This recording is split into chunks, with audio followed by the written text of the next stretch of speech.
Hello everyone and welcome back to another video. In today's video we're going to be going over, we're going to be doing a banner review for the brand new Summer Festival SABNAK.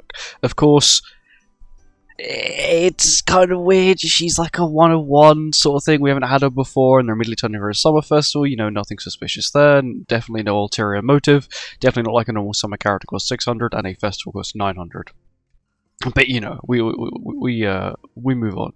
So make sure you're ready. You've got a drink and some popcorn because we're going to be here a very long time reading out this passive. It is about 3 whole poems worth. So let's get into it. First, we'll go over her kit. We'll go over her passive first, which is here. It's 2 holes. Oh my god. Okay, at the start of battle, apply Shadow Shield for 1 turn to the unit. At the start of the allies' turn, when the number of enemies present in battle is over 2, apply Deepening Illusion to the enemy with lower HP ratio. It's basically saying with the lowest percent HP from their max HP, and then apply Illusion to the other enemies.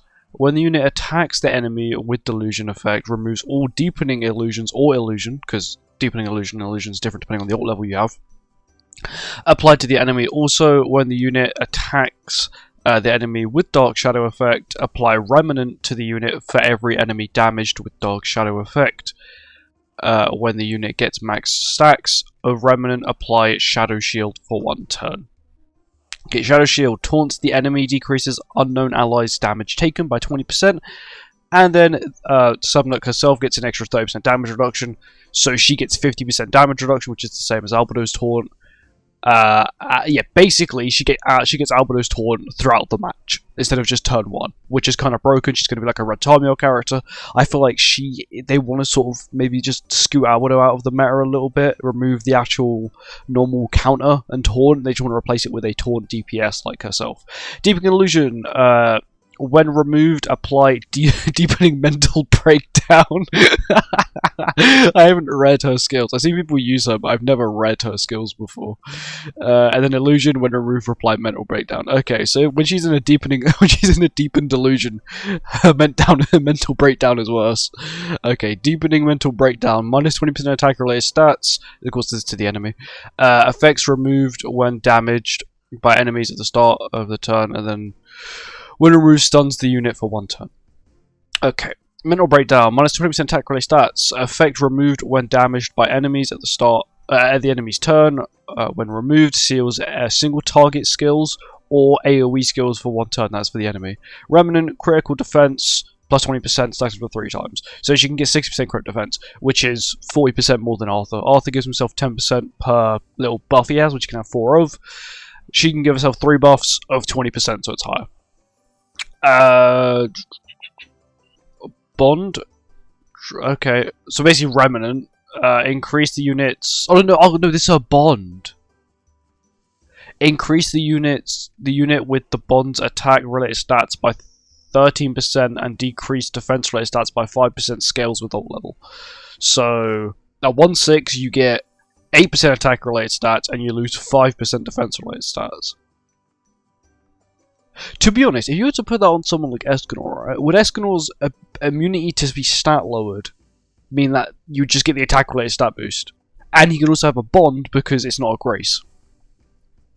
Damn. Anyway. And now we're going to go on to the skills. So you've got Inflicts Delusion. Well, actually, we'll just go into this itself. Her ult multiplier, that was horrible. That's a 350. That's a 350, didn't it? Oh god. They were 250. Okay, one's 250, so this is the first one, which is Delusion. Critical chance increased by 2 times, and then for every illusion or deepening illusion applied to the enemies, increase the critical damage by 50% when using a skill. Let's look at his animations. Unfortunately, she does have 2 AoE skills, which is not the best for just general like meta sort of thing and PvE. Like not many double AoE characters are good in PvE. Her voice actor sounds familiar. Don't know who it is though.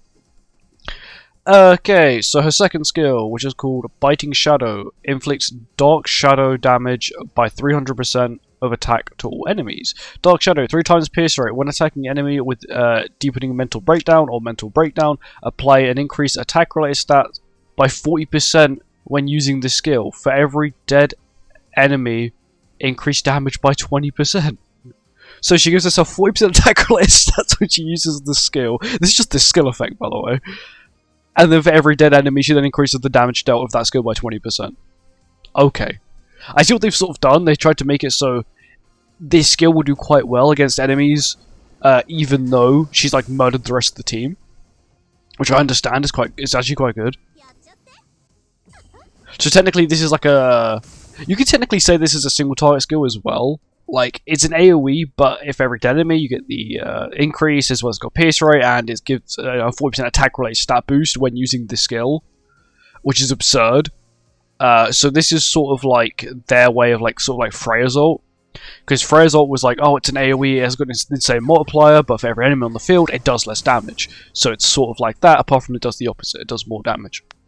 You got her ultimate, okay. Which is actually not too long. Applies deepening mental breakdown to all enemies and increase the unit's attack. This is at 6/6. Related stats by 50% for 2 turns. Also removes all debuff effects applied to the unit, only to herself, except mental breakdown and deepening mental breakdown and mental breakdown, and inflicts spike damage equal to 600% of attack to all enemies. This is at 6/6.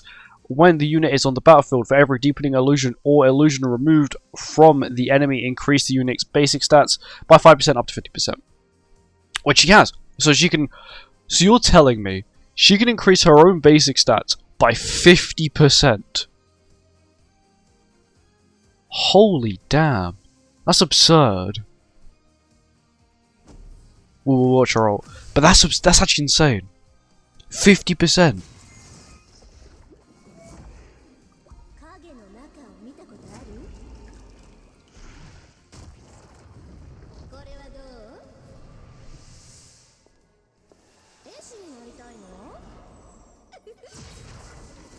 I know he's dead. Okay, now we've had a look at her. Attack related stat boost. Whoa. And now we're going to have a look at the banner. So unfortunately, the banner is very bad. Like, very, very bad. Not a single character on this banner has released this year, apart from her. Every other character is from last year. There is not a single character on this field. Even LOL Liz released last year. There is not a single good character.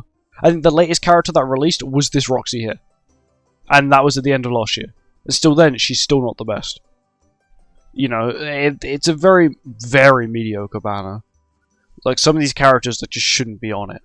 I understand it's a catastrophe banner, you know, maybe you want to stick a few catastrophes in there, here and there. And I do understand that all the summer variants as well, which is, you know, it's fitting. You've got Summer Liz, you've got Summer Merlin, Summer Diane even. Some Margaret. I do understand that they're trying to fit that theme, but this is a festival. You know, maybe another UR-based character would have been nice, having maybe Gothar on the banner, or even Arthur would have been quite nice to have on this banner. Mainly to bring more value, because currently, to me, this banner, if you're a new player, it's got some value, right? But unfortunately, the Unknown team is comprised of so many collaboration characters, and even Hell. They should have just stuck Hell on the banner. I'm sorry, if they would have stuck Hell on this banner, it would have been so much worth it. It would be a million times more worth it for new players. Because this banner, let's say if you were to pull her, she only basically works with Unknowns, right? Good luck trying to make an Unknown team with this banner. You've got one Unknown. One doesn't work with other Unknown characters. Literally just only works with Sins. He's good, but he needs a Relic. Merlin, kind of mid. Attack still isn't really the best, especially when you got passive cleanse. Tyr is good. Frey is half decent, right? But that's the problem. She's half decent. She's not the best. Also, because of her, you know, SABNAK's passive taunt, you don't really want Green Freya. Because Green Freya has a passive taunt attached to a passive that's permanent, which is one character can only attack her. It doesn't matter if you applied a taunt. Sorry, if you apply a taunt or nothing, you're still going to attack Freya. This banner could not even make a half-decent Unknown team for a new player. Tyr himself could probably carry the Unknown team, especially with the new SABNAK as well. But if you were to get to, let's say, Champion, you get to Champ 5, right, PvP, you're not going to win any games. Well, you might win a few, right? But you're just Champ 5, for goodness sake. It's like where you actually start versing real players. But anyway, we can do some summons. I will be summoning on my main account, mainly for the fact I can just make content with her. That's it, really. Would I recommend summoning? I would personally say wait.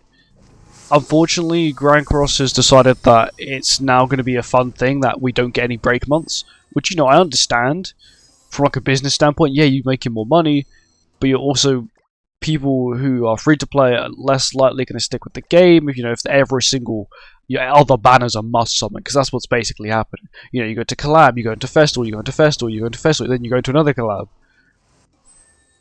Oh, well, Demon King and tier. Why can't I pull that on my main account?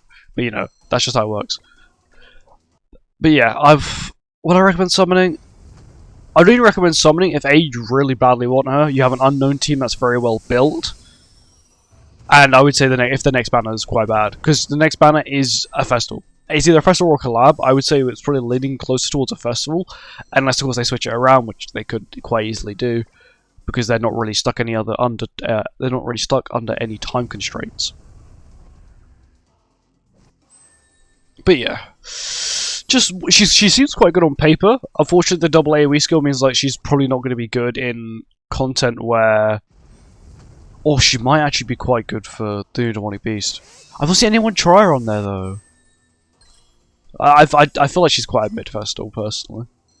She seems good on paper, but from what I've seen and from her kit, it's like she should be good. But I feel like there's too many like ifs, buts. She sort of does want a lot of stat boosting. Her skills seem quite powerful, but they're AoE.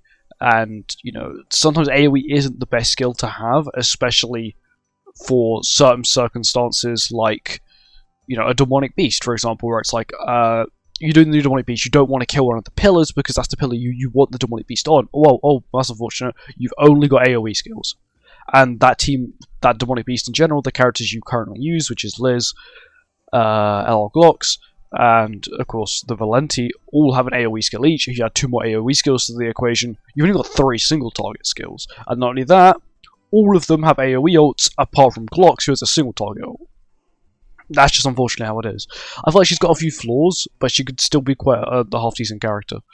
But is it worth summoning? Unfortunately, that's for you to decide. I would personally say, if possible, wait as long as you possibly can. This is a wait. Oh, sorry, this is okay. Don't worry, I looked at the date in the bottom left of my screen, and then I saw that and I thought, well, it's not even 4 weeks. What happened? I realized, of course, it's 4 weeks of the release on JP. So I would say wait, and then around this time on JP, we should find out who the next banner is, the next big banner. And if it's a dead banner, let's say it's a 600. Let's just say it's a Ragnarok 600 banner, and it's a completely dead character, then summon, because of course it's got festivals on it, and she's not too bad. But if it's a good banner coming up, let's just say a new UR base character, let's just say it's a Merlin variant, the Merlin that sits with Chaos Arthur sort of thing, and she's good, you might want to summon for that Merlin over this character. Anyway, thank you for watching, I hope you guys enjoyed, I'll see you next one, goodbye, good luck on your summons.